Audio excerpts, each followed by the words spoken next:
ಗ್ರಾಹಕರಾಗಿ ಆಗಮಿಸಿರ್ತಕ್ಕಂಥ Shrimati SM. ಕಾಚೂರ್, ಮಾನ್ಯ ವಕೀಲರು, ವಕೀಲರ ಸಂಘ ಸಿಂದಗಿ ಅವರೇ, ಶ್ರೀ ರಾಜೀವ್ ಪಾಟೀಲ್, ವಿಶ್ವ ಗ್ರಾಹಕರ ಹಕ್ಕುಗಳ ದಿನದ ಕುರಿತು ಉಪನ್ಯಾಸ ನೀಡಲು ಬಂದಿರುವ ಮಾನ್ಯ ವಕೀಲರು, ವಕೀಲರ ಸಂಘ ಸಿಂದಗಿ, ಹಾಗೂ ಈ ಕಾರ್ಯಕ್ರಮಕ್ಕೆ ಎಲ್ಲರೂ ನನ್ನ ಪ್ರಾಧ್ಯಾಪಕ ಮಿತ್ರರು ಮತ್ತು ವಿದ್ಯಾರ್ಥಿಗಳು ಆಗಮಿಸುವ ನಿಮಗೆಲ್ಲರಿಗೂ ನಮಸ್ಕರಿಸಿ,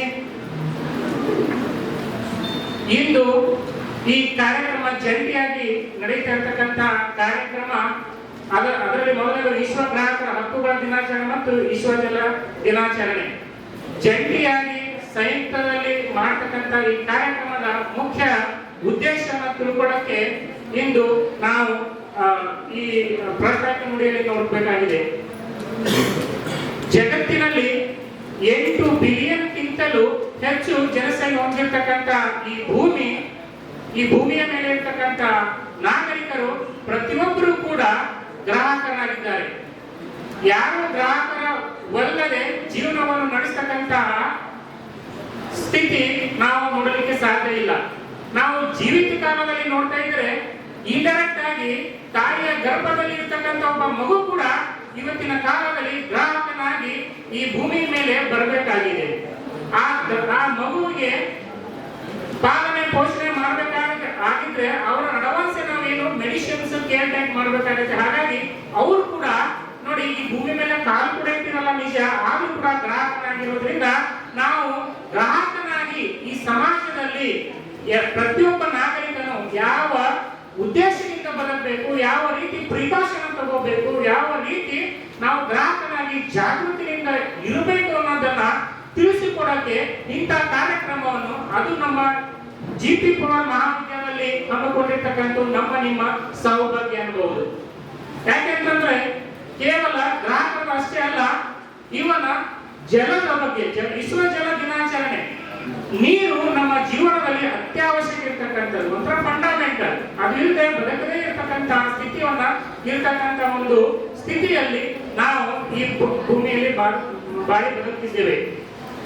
ಇಲ್ಲಿ ಗ್ರಾಹಕನಾಗಿ ನಮ್ಮ ಕರ್ತವ್ಯ, ನಮ್ಮ ಜವಾಬ್ದಾರಿ, ನಮ್ಮ ಕೆಲಸ ಏನು ಎಂಬುದನ್ನು ತಿಳ್ಕೊಳ್ಳೋದು ಬಹಳ ಮುಖ್ಯವಾಗಿರ್ತಕ್ಕಂಥದ್ದು. ನಾವು ಆನ್ಲೈನ್, ಆಫ್ಲೈನ್, ಡೈರೆಕ್ಟ್ ಸೆಲ್ಲಿಂಗ್ ವಿವಿಧ ಮೂಲಕ ನಾವು ಗ್ರಾಹಕರಾಗಿ ಈ ಭೂಮಿ ಮೇಲೆ ಬದುಕ್ತಾ ಇದ್ದೇವೆ. ಆದ್ರೆ ನಾವು ಗ್ರಾಹಕರಾಗಿ ಬದುಕ್ತಾ ಇದೀವಿ ಅಂತಂದ್ರೆ ಅಷ್ಟೇ ಅಲ್ಲ, ಗ್ರಾಹಕನಾಗಿ ನಾವು ಯಾವ ಅರಿವನ್ನು ಇಟ್ಕೋಬಹುದು, ಯಾವ ರೈಟ್ಸ್ ಅನ್ನ ನಮ್ಮನ್ನ ಪಡ್ಕೋಬೇಕು, ಯಾವ ರೈಟ್ಸ್ ಇಂದ ನಾವು ಗ್ರಾಹಕನಾಗಿ ಎದುರಿಸ್ತಕ್ಕಂತ ಒಂದು ಛಲವನ್ನು ನಮ್ಮಲ್ಲಿ ಇರಬೇಕನ್ನೋದನ್ನು ಕೂಡ ತಿಳ್ಕೊಬೇಕಾಗಿರ್ತಕ್ಕಂಥ ಇವತ್ತಿನ ಕಾರ್ಯಕ್ರಮ ಉದ್ದೇಶವಾಗಿದೆ. ನಾವು ಆನ್ಲೈನ್ ಅಲ್ಲಿ ಎಷ್ಟೋ ಪ್ರೊಡಕ್ಟ್ಸ್ ಗಳನ್ನ, ವಸ್ತುಗಳನ್ನ ನಾವು ಖರೀದಿ ಮಾಡ್ತಾ ಇರ್ತೀವಿ. ಆ ಸಮಯದಲ್ಲಿ ಬಹಳಷ್ಟು ಜನ ಮೋಸ ಹೋಗ್ತಕ್ಕಂತ ಅವಕಾಶ ನಾವು ದಿನಂಪ್ರತಿ ಕಾಣ್ತಾ ಇರ್ತೇವೆ. ಸೊ ಪ್ರತಿಯೊಬ್ಬರು ನಾಗರಿಕರು ಕೂಡ ಗ್ರಾಹಕನಾಗಿರೋದ್ರಿಂದ ಏನಾದ್ರೂ ಒಂದು ಯಾವುದೋ ಒಂದು ರೂಪದಲ್ಲಿ ಖರೀದಿಗಳು, ವಸ್ತುಗಳನ್ನು ಕೊಂಡುಕೊಳ್ಳತಕ್ಕಂಥದ್ದು ನಡೀತಕ್ಕಂಥದ್ದು ಸಹಜ. ಹೀಗಿರುವಾಗ ಬಹಳಷ್ಟು ಜನ ಗ್ರಾಹಕರು ತಮ್ಮ ಖರೀದಿ ಮಾಡಿರ್ತಕ್ಕಂಥ ವಸ್ತುಗಳು ಅದು ಪರ್ಚೇಸ್ ಮಾಡಿದ್ದು ಒಂದು ತಪ್ಪನ್ನು ದೃಷ್ಟಿಯಿಂದ ಇಟ್ಟುಕೊಂಡು ತಾವು ಅದರ ವಿರುದ್ಧ ಹೋರಾಡದನೆ ಎಷ್ಟೋ ಜನ ತಮ್ಮನ್ನ ತಾವು ಆ ಒಂದು ಅಂಗಡಿ ಮಾಲಕರಿಗೆ ಅಥವಾ ಯಾರು ಮಾರಾಟಗಾರ ಇರ್ತಾರಲ್ಲ ಅವರಿಗೆ ಸರೆಂಡರ್ ಆಗ್ತಾರೆ. ಅದನ್ನ ನಾವು ಇಂದು ಆಗಿರ್ತಕ್ಕಂಥ ರೀತಿಯಲ್ಲಿ ನೋಡ್ಕೊಳ್ತಕ್ಕಂಥದ್ದು ನಮ್ಮ ಜವಾಬ್ದಾರಿ. ನಾವು ಯಾವಾಗಲೂ ಒಂದು ವಸ್ತುವನ್ನು ಖರೀದಿ ಮಾಡೋದನ್ನ ಮುಂಚೆ ನಮಗಿರ್ತಕ್ಕಂಥ ಹಕ್ಕು, ಆ ವಸ್ತುವಿನ ಬಗ್ಗೆ ನಿಖರವಾದ ಮಾಹಿತಿಯನ್ನು ಪಡ್ಕೊಳ್ಬೇಕಾಗಿರ್ತದೆ. ಆ ವಸ್ತು ಬಾಳಿಕೆ ಮತ್ತೆ ಆ ವಸ್ತುವಿನ ಗುಣಮಟ್ಟ, ಆ ವಸ್ತುವಿನ ವ್ಯಾರಂಟಿ, ಗ್ಯಾರಂಟಿ ಮತ್ತು ಆ ವಸ್ತುವಿನ ಬೇಕಾಗಿರ್ತಕ್ಕಂಥ ಫ್ಯೂಚರ್ಸ್ ಅನ್ನು ತಿಳ್ಕೊಳ್ತಕ್ಕಂಥ ಒಂದು ರೈಟ್ಸ್ ಅದು ನಮಗೆ ಇರ್ತಕ್ಕಂಥದ್ದು.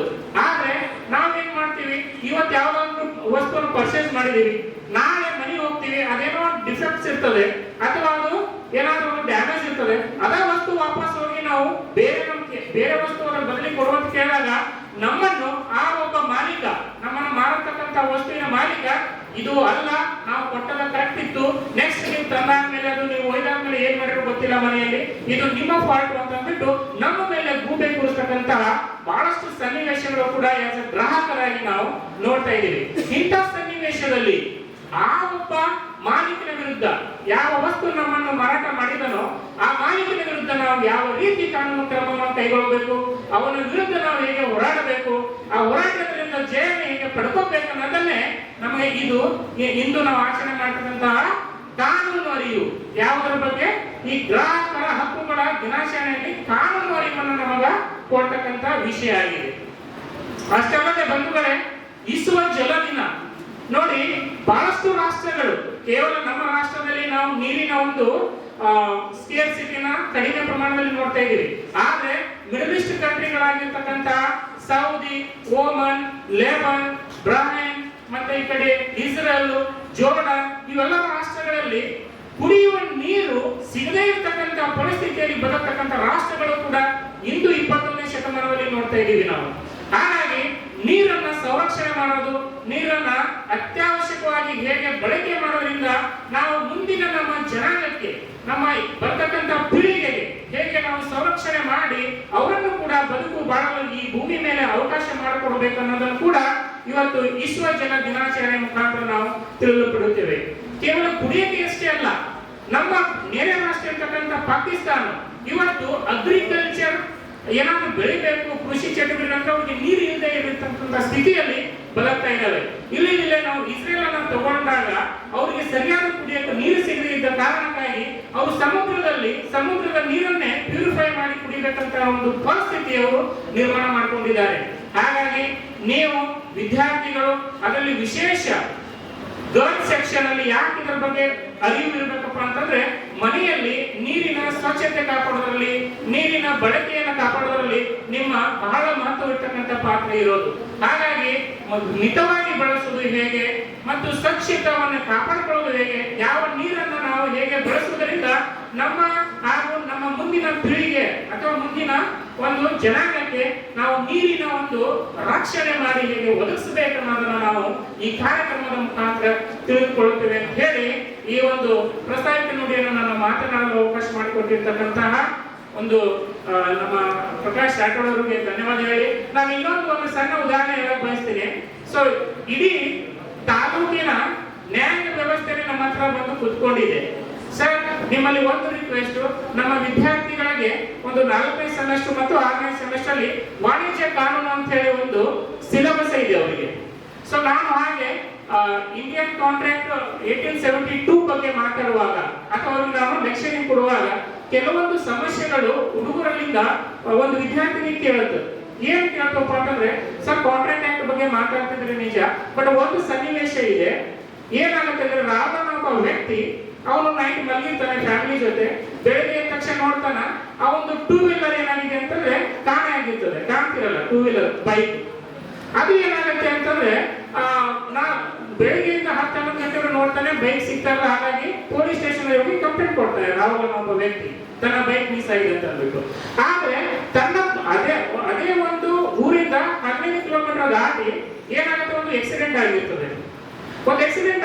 ಆಕ್ಸಿಡೆಂಟ್ ಆಗೋಣ ಯಾರೋ ಒಬ್ರು ತಿಳಿಸಿ ಪೊಲೀಸ್ ಸ್ಟೇಷನ್ ತಿಳಿಸಿರ್ತಾನೆ. ಆಕ್ಸಿಡೆಂಟ್ ಆಗಿ ಒಬ್ಬ ವ್ಯಕ್ತಿ ಕೂಡ ಮೃತಪಟ್ಟಿರ್ತಾನೆ. ಆದ್ರೆ ಅಲ್ಲಿ ಪೊಲೀಸ್ ಹೋಗಿ ನೋಡುವಾಗ ಏನಾಗಿರ್ತದೆ, ಆ ವ್ಯಕ್ತಿ ಮೃತಪಟ್ಟಿರ್ತಕ್ಕಂಥ ವ್ಯಕ್ತಿ ಮತ್ತು ಅಲ್ಲಿ ಇರ್ತಕ್ಕಂಥ 2 ವೀಲರ್ ಬೈಕು, ಆ 2 ವೀಲರ್ ಬೈಕು ಈ ರಾಹುಲ್ ಅನ್ನೋ ವ್ಯಕ್ತಿ ಇರ್ತದೆ. ಆ ಬೈಕ್ ಅನ್ನು ತಗೊಂಡು ಹೋಗಿ ಅವನು ಮೃತಪಟ್ಟಿರ್ತಾನೆ. ಪ್ರಾಬಬ್ಲಿ ಅವನು ಕಳ್ಳನಿರ್ಬೇಕು ಅಂತ ಹೇಳಿ ಭಾವಿಸ್ತಾರೆ. ಹಾಗಾಗಿ ಈಗ ಆ ಒಂದು ಬೈಕ್ ನ ಡೀಟೇಲ್ಸ್ ಅನ್ನ ನೋಡ್ಕೊಂಡು ಇದು ಯಾರು ಹೆಂಗ ಅಂತ ಅಂದ್ಬಿಟ್ಟು ತಿಳ್ಕೊಂಡು ನಂಬರ್ ಪ್ಲೇಟ್ಸ್ ಮೇಲೆ ನೋಡಿದಾಗ ಆ ರಾಹುಲ್ ಅನ್ನೋ ವ್ಯಕ್ತಿಯ ಡೀಟೇಲ್ ಬರುತ್ತೆ. ಆ ರಾಹುಲ್ ಗೆ ಬಂದು ಪೊಲೀಸರು ಅರೆಸ್ಟ್ ಮಾಡ್ಕೊಂಡು ಹೋಗ್ತಾರೆ. ಆಲ್ರೆಡಿ ಇವನು 10 ಗಂಟೆಗೆ ಕಂಪ್ಲೇಂಟ್ ಕೊಟ್ಟಿರ್ತಾರೆ, 12 ಗಂಟೆ ಇವನನ್ನೇ ಅರೆಸ್ಟ್ ಮಾಡ್ಕೊಂಡು ಹೋಗ್ತಾರೆ. ಅರೆಸ್ಟ್ ಮಾಡ್ಕೊಂಡು ಹೋಗುವಾಗ ಅಲ್ಲೆಲ್ಲ ನೋಡ್ತಾರೆ, ಎಸ್ ಸರ್ ನಿಜವಾಗಿ ಇದು ಬೈಕ್ ನಂದೆ, ಡೀಟೇಲ್ಸ್ ಎಲ್ಲ ನಂದೆ, ಆದ್ರೆ ಇದು ನೈಟ್ ಮಿಸ್ ಆಗಿದೆ, ಇದು ಕಳ್ಳರು ಯಾರೋ ಗೊತ್ತಿಲ್ಲ, ಆ ವ್ಯಕ್ತಿ ನಮಗೂ ಪರಿಚಯ ಇಲ್ಲ ಅಂತ ಹೇಳ್ತಾರೆ. ಆ ವ್ಯಕ್ತಿನ ನೋಡ್ಕೊಂಡು ಹೋದಾಗ ಅಲ್ಲಿ ಸುತ್ತಮುತ್ತ ಇರ್ತಾನ, ಅವ್ರ ಮನೆಯವರು ಗೊತ್ತಾಗಿ ನನ್ನ ಒಬ್ಬ ವ್ಯಕ್ತಿಗೆ ಅಥವಾ ನಮ್ಮ ವ್ಯಕ್ತಿಗೆ ಇವನೇ ಬೈಕ್ ಕೊಟ್ಟು ಇವ್ನು ಎಲ್ಲಿ ಹೋಗಕ್ಕೆ ಹೇಳಿದಾನ ಗೊತ್ತಿಲ್ಲ, ಇವನು ಆಕ್ಸಿಡೆಂಟ್ ಸತ್ತಿದಾನೆ ಅಂತ ಅಂದ್ಬಿಟ್ಟು ಅವ್ರು ಮತ್ತೆ ಇವ್ರ ಮೇಲೆ ಕೇಸ್ ಹಾಕ್ತಾರೆ. ಮತ್ತೆ ಆ ಸತ್ತಿರ್ತಕ್ಕಂಥ ವ್ಯಕ್ತಿ ಮೈನರ್ ಇರ್ತಾನೆ, 12 ವರ್ಷ ಕೂಡ ಆಗಿರಲ್ಲ. ಇಲ್ಲಿ ಸಿಚುವೇಶನ್ ಹೇಗಿದೆ, ನಾನು ಕಾಂಟ್ರಾಕ್ಟ್ ಆಕ್ಟ್ ಬಗ್ಗೆ ಹೇಳ್ತಾ ಇದ್ದೀನಿ. ಇಲ್ಲಿ ಮಾಡಿದ್ರೆ ಬಂತು ಆ ಒಂದು ವಿದ್ಯಾರ್ಥಿ ನನ್ನ ಕೇಳ್ತಾಳೆ, ಇದು ಏನು ವಿಷಯ ಸರ್, ಹೇಗೆ ಇದನ್ನು ಇತ್ಯರ್ಥ ಪಡಬೇಕು, ಆಲ್ರೆಡಿ ಕೋರ್ಟ್ ಅಲ್ಲಿ ಮ್ಯಾಟರ್ ಹೋಗಿರ್ತದೆ, ಹೇಗೆ ಡಿಫೆಂಡ್ ಮಾಡಬೇಕು. ಆಕ್ಚುಲಿ ಇವನು ಮಲಗಿರ್ತಾನೆ, ಬೈಕ್ ಕಳುವಾಗಿರ್ತದೆ, ಅವನು ಬಿದ್ದಿರ್ತಾನೆ, ನಾವು ಬೈಕ್ ಒಳಗಡೆ ಇವನು ಪೊಲೀಸ್ ಸ್ಟೇಷನ್ ಕಂಪ್ಲೇಂಟ್ ಕೊಟ್ಟಿರ್ತಾನೆ, ಅಲ್ಲಿ ಹೋದ್ರೆ ಮರ್ಡರ್, ಇದು ಒಬ್ಬ ಆಕ್ಸಿಡೆಂಟ್ ಆಗಿ ಸತ್ತಿರ್ತಾನೆ, ಆ ಬೈಕ್ ಯಾರಿರ್ತದೆ ಇವ್ದೇ ಇರ್ತದೆ. ಇದರಲ್ಲಿ ಹೇಗೆ ನ್ಯಾಯ ಕೊಡಕ್ಕೆ ಸಾಧ್ಯ ಸರ್? ಸೊ ಇದು ನನಗೆ ಗೊತ್ತಾಗಲಿಲ್ಲ, ಯಾಕಂದ್ರೆ ಇದರಲ್ಲಿ ಸ್ವಲ್ಪ ಸಮಸ್ಯೆಗಳಿರ್ತಕ್ಕಂಥದ್ದು. ಸೊ ಹಾಗಾಗಿ ನೀವು ಬೇರೆ ಒಬ್ಬ ಲಾಯರ್ನ ಭೇಟಿಯಾಗ್ಯಮ್ಮ ಅದನ್ನು ತಿಳ್ಕೊಳ್ಳಂತೇಳಿ ನಾನು ಹಾಗೆ ಬಿಟ್ಟು ಕೊಟ್ಟಿರ್ತಕ್ಕಂಥದ್ದು. ಸೊ ಈ ರೀತಿ ಇರ್ತಕ್ಕಂಥದ್ದು ಕೆಲವೊಂದು ಸಿಚುವೇಶನ್ಸ್ ಗಳು ಕೂಡ ಬರ್ತಿರ್ತಾರೆ. ಹಾಗಾಗಿ ಇವತ್ತು ವಿಶ್ವ ಜಲ ದಿನ ಮತ್ತು ಹಕ್ಕುಗಳ ರಕ್ಷಣೆ ಬಗ್ಗೆ ಮಾತಾಡ್ತಿರುವಾಗ ಇದು ನಮ್ಮ ವಿದ್ಯಾರ್ಥಿಗಳಿಗೆ ಒಂದು 5 ನಿಮಿಷ ಅವರಿಗೆ ಫ್ರೀ ಆಗಿ ಸ್ವಲ್ಪ ಕ್ವಶನ್ಸ್ ಇರ್ತವೆ, ಲಾಸ್ಟಿಗೆ ಒಂದು 5 ನಿಮಿಷ ಸೆಷನ್ ಇಟ್ಟರೆ ಅವ್ರು ಇರ್ತಕ್ಕಂಥ ಕೆಲವೊಂದು ಡೌಟ್ಸ್ ಗಳನ್ನ ಕ್ಲಾರಿಟಿ ಮಾಡಕ್ಕೆ ಈ ವೇದಿಕೆಗೆ ನಾನು ಇವತ್ತು ವಿನಂತಿಸಿಕೊಳ್ಳುತ್ತೇನೆ.